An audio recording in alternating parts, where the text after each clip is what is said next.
નર્મદાના એકતાનગર પાસેના ટાપુ પરની આ ઘટના સામે આવી રહી છે. આવો જોઈએ.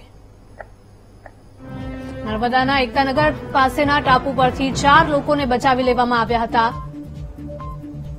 વાગડિયા ગામ પાસેથી નદીમાં અચાનક પાણી વધી જતા 4 લોકો ફસાયા હતા.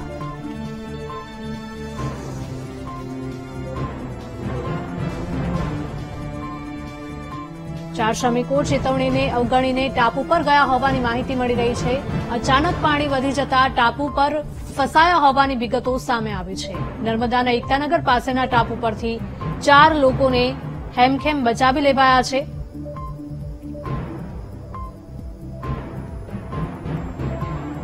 સ્ટેચ્યુ ઓફ યુનિટી પોલીસ અને રિવર રાફ્ટિંગના કર્મચારીઓ દ્વારા ફસાયેલા લોકોનું રેસ્ક્યુ ઓપરેશન કરવામાં આવ્યું હતું. વાગડિયા ગામ પાસેની નદીમાં અચાનક પાણી વધી જતા 4 લોકો ફસાયા હતા. જાણકારી મળતા જ સ્ટેચ્યુ ઓફ યુનિટી પોલીસ અને રિવર રાફ્ટિંગના કર્મચારીઓ દ્વારા રેસ્ક્યુ કરાયું.